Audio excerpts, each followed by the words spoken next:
Before I had this mustache, over a year ago, I put out a Zen 5 leak that confirmed pricing, the fact that Zen 5 X3D would offer official overclocking support with much higher clock speeds at stock as well compared to previous generations, and that they were considering launching dual V-cache models if Arrow Lake threatened them, which of course by now we know that it didn't.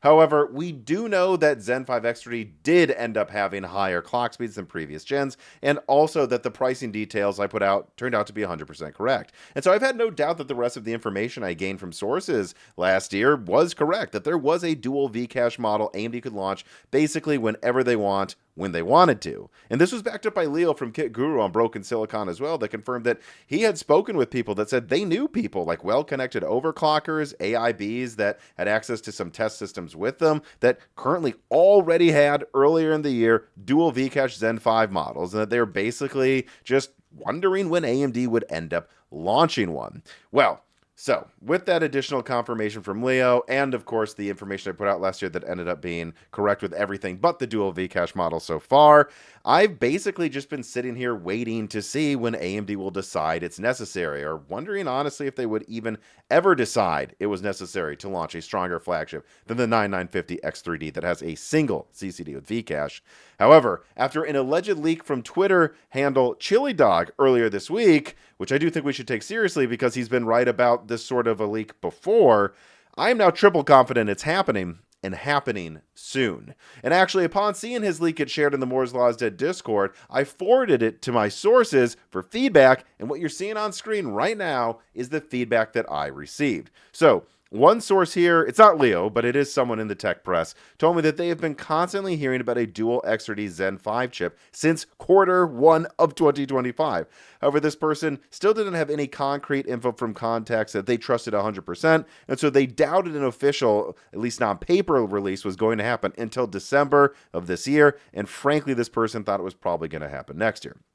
Now, the second source, this is somebody at AMD, told me that dual X3D models should be coming soon, actually, and that its final specs should be very close to recent leaks. However, this person was under the impression that final clocks are not necessarily 100% decided, like you could see it shift 1 to 200 megahertz in a direction compared to what's been leaked already, but this person isn't entirely sure of that. That's just the impression they're under. And either way, they don't expect full availability of the 9950 X3D2 until the first quarter of 2026, and that they would even be surprised if it had a paper launch before then, although they, of course, cannot entirely rule it out. Now, the final source that got back to me was someone at a U.S. retailer that said that they had not heard anything about a 9950 X3D2 or 9850 X3D for that matter, and so since they hadn't heard about this yet and we're almost in November, they do not believe this thing is launching until Q1 of 2026. And so, there you go. New, faster Zen 5 X3D chips are coming soon, but probably not until the first quarter of 2026. So now that we know that for sure, how will they perform, and well, why now? That second question, like, why not launch it in November this year? Why not launch it in the summer of this year? Well, I'm going to get to that question later in the video because that is more linked to the other subjects in the title that you can see this video will also touch on. And so for now, let's just talk about performance. So, first, for the 9950 X3D2, I think most of the benefits for its performance uplift are honestly going to just come from the fact that it will have a higher TDP than the existing Zen 5 flagships, going from 170 to 200 watts. And you can actually see in Gamers Nexus's testing that that will obviously have benefits, because the single CCD, it doesn't have two to power, the single CCD 9800 X3D, despite having Vcache, boosted all core clocks higher than the 9950 X3D by about 150 megahertz. So I think really letting these dual Vcache cores stretch their legs with a higher TDP is that by itself would allow it to clock probably another 200 megahertz faster. But I think it might even be a little bit more than that as well, because, and this gets me to the second point here, I suspect they will be using the golden sample yields for the 9950 X3D2 that they've been saving for a long time for this launch, and that they've had, well, what is it now? A year? It will have been over a year to save up these best golden sample yields. And so not only do I think it will be easier to more consistently boost single threading and multi-threading clocks higher, I think that because of the higher TDP. But I think that even TDP to TDP, it will perform better than the existing ones because they've been saving better yields for it. And with all of that in mind, I do expect this thing to give you, I don't know, 3 to 6% higher multi-threading performance. I'd be surprised if it hit 10% though. And in terms of gaming performance uplift, I think honestly it's still going to be pretty minimal most of the time. I think you'll see most of the benefits come from the fact that these golden samples or the higher TDP will have like the first few threads boost higher than if you had 3 threads boosting in like the 9950X or 9950X 3D. And so I'm going to say 5% or less for a gaming performance uplift most of the time. Although there will be edge cases, I do feel, where dual V-cache could help them a ton. And so I wouldn't negate the chance that the overall uplift could become something on average like 10%. I just wouldn't bet on that right now. Right now, I would bet on something like a 3 to 6% multi-threading uplift and a less than 5% gaming performance uplift with some big edge cases. But we don't know how many edge cases there will be. Like Battlefield 6 loves using tons of cores. Maybe there will be a little bit less of a penalty and you'll get a little more than that. But it's a known unknown, so I'm not going to factor that into my quantitative expectations right now. Now for the 9850X3D, I actually think this one is going to be pretty interesting to gamers. I could see it being a huge hit as long as it's priced below $500. So if you look at this chart here from Gamers Nexus, you can see that the current 9800X3D is hamstrung at around 5.25 gigahertz. It is not getting the best yields currently, even though it's still very popular. So when you see Chili Dog leak that this thing could have the same boost clocks as the flagship dual CCD model, yeah, look, if it can sustain all-core boost at even 5.5 gigahertz, let alone 5.6, you're going to get a solid 5 to 7% gaming uplift over the 9800X3D. Well, that doesn't sound like a lot. I think that'll be more than enough because they already have a huge lead over Arrow Lake Refresh to extend that lead and keep the gaming performance crown firmly. And I do believe that multi-threading uplift for the 9950X3D2 will also be enough to firmly hold the crown over Arrow Lake Refresh. And actually, on the note of Arrow Lake Refresh, which by the way, I've already put out a leak about it, if you want to know what performance it will have, I actually do think it will be a pretty solid uplift compared to what I think most people are expecting. But on this note, yeah, I know Intel's already publicly said that Arrow Lake Refresh products will be launching through next year or whatever. And there was still maybe some confusion. Does that mean they could still do like an enthusiast launch in November or December of 2025? Because they do often launch their enthusiast K SKUs before they have the laptop models ready.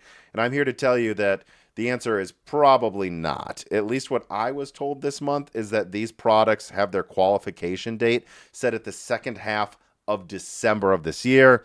And just because it's qualified doesn't mean it's ready to launch. Usually products then launch 2 to 4 weeks or more after that. And so I think you can kiss goodbye the idea of getting a 295K in your desktop before Christmas.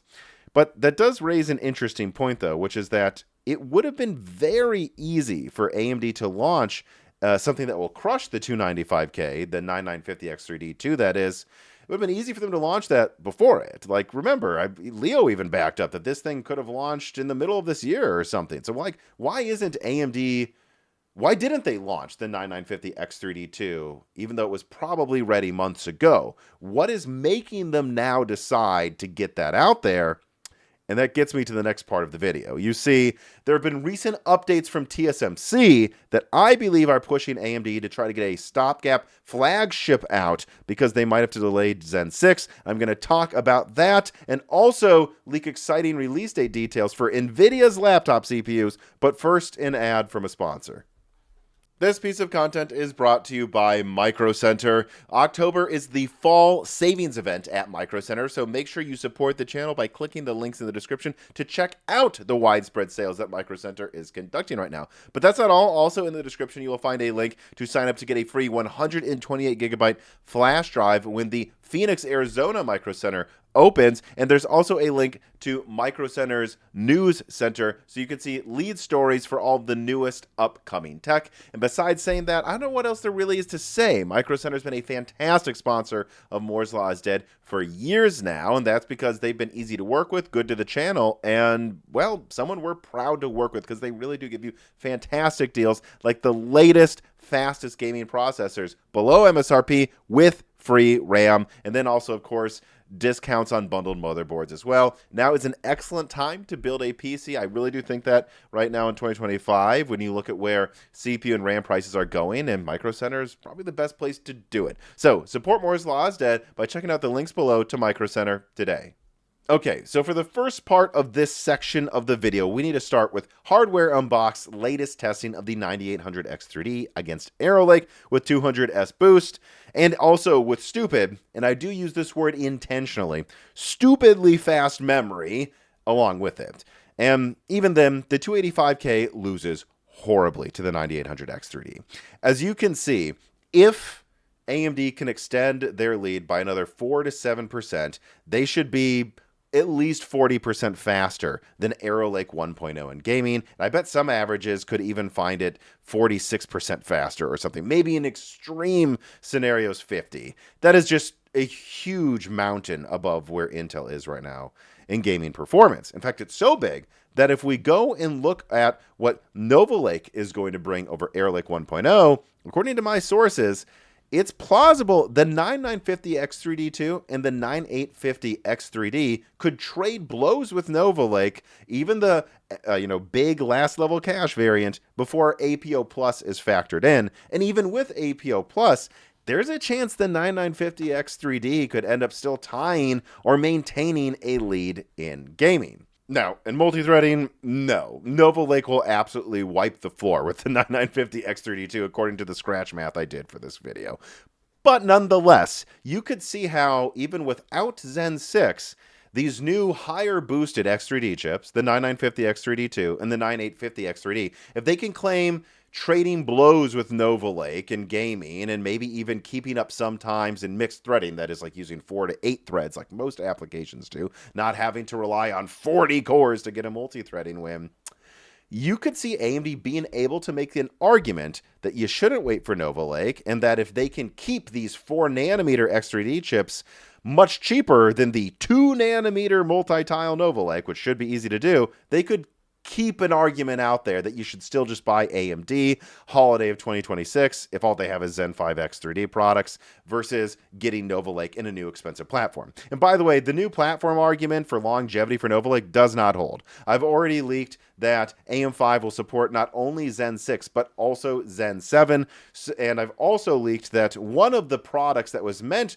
for Intel's next platform is probably not going to get onto it. So I don't think it will be convincing to a lot of gamers that you should get the new expensive Intel platform, because you might be able to get Hammer Lake in 4 years or something instead of getting the way cheaper and more established AM5 that will be able to upgrade to Zen 6 and also to Zen 7. I don't think that argument will hold. But all right. A lot of you are going, what's going on here? You kind of just talked past a point you said before the ad break, that Zen 6 could get delayed, and you're already acting like we should be talking about Zen 5 X3D versus Nova Lake. Why do you think Zen 6 could get delayed? And, well, it's because of this roadmap TSMC just put out recently that clearly shows N2X is being pushed back from where it was. And very importantly, the flagship Zen 6 models, yes, the ones that I've leaked are targeting 7 gigahertz or higher, those were going to rely on N2X to get to those clock speeds. Now, look, I want to be very clear about this. I don't have a document saying Zen 6 desktop is delayed. I don't have an email, a text, anything from AMD sources saying this has happened, that a decision's been made. But what I can say is that they were going to use N2X for the flagship, and now TSMC is saying that's coming out like a year later, or at least half a year later than they originally intended it to. And so something must be going on behind the scenes. What would those things be? Well, without a doubt, it has to be like one of these three things. Either AMD is just going to launch most of the lineup with N2P, sharing some of the chiplets with like the Medusa APU products that I've already leaked, and you can check out those leaks if you want to. And so they won't clock as fast. Maybe they'll just be like mobile intended CCDs first that hit 6 gigahertz or whatever, and then they just miss 7 gigahertz for a while. But then they have a refresh out fall of 2027 with Vcache perhaps, and they're like, here we go, baby, Vcache. And now it hits 7 gigahertz, and it's going to feel like a whole new generation. Maybe they'll even call it a new generation.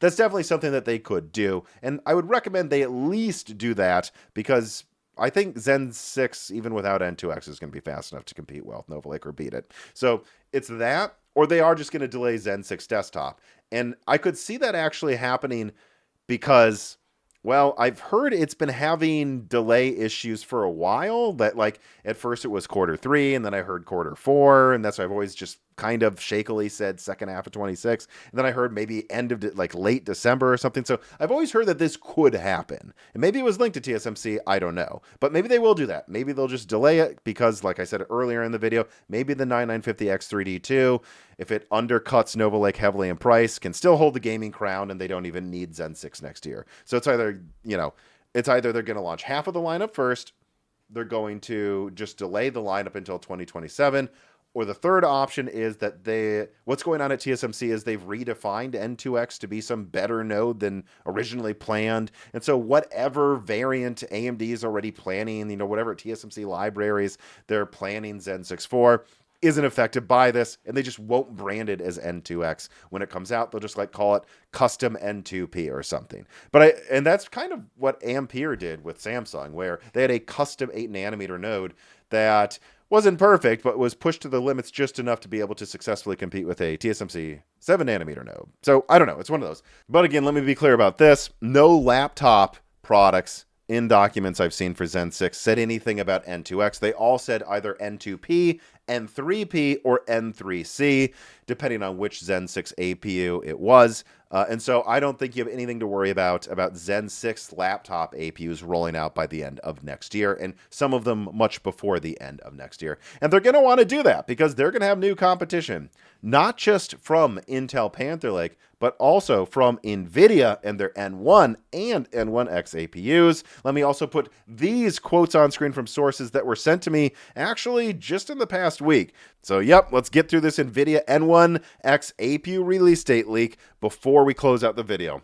So what happened is, in the past week, a source messaged me and told me, and this person works at a major OEM, that they had just gotten word that Nvidia's N1X and N1 products will launch by the middle of 2026, and that technically, from what they can see in the documentation, both products are listed for notebooks. But this person went on to say that they had also heard there would be some form of a desktop launch as well. I don't have any other information on that. I don't know if that means NVIDIA is going to try to have a socket and motherboards that enthusiasts can buy. I doubt that. Or if it just means they're going to partner with a bunch of mini PC manufacturers to make NVIDIA gaming desktops. That's what I would guess. But it does sound like there's some sort of desktop-focused launch as well coming down the pipeline.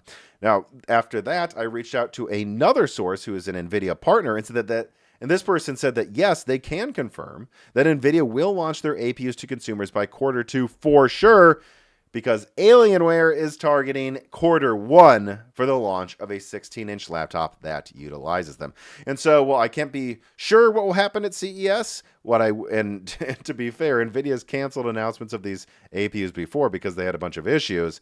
But it does seem likely that at CES, NVIDIA is going to unveil N1 and N1X, and their launch partner will probably be Alienware. And then by the middle of 2026, you'll have more OEMs launching all NVIDIA systems. And I don't have much else to say about this subject, except that, well, I've been leaking details about this since the beginning of the year, if you want to go check out those videos. And in fact, one of them even had pictures of the APU itself that I discussed with Wendell at Level 1 Techs. So if you want to see pictures of these products and also hear about what me and Wendell think about the performance of them, check out those other pieces of content. But besides plugging those videos, the only other thing I would point out is, now that I have confirmation that this isn't launching this year, not Q3, not Q4, and that it's really going to be not fully rolled out until the middle of 2026 outside of a few key partners with NVIDIA, it's interesting to me that these N1 products were delayed a full year,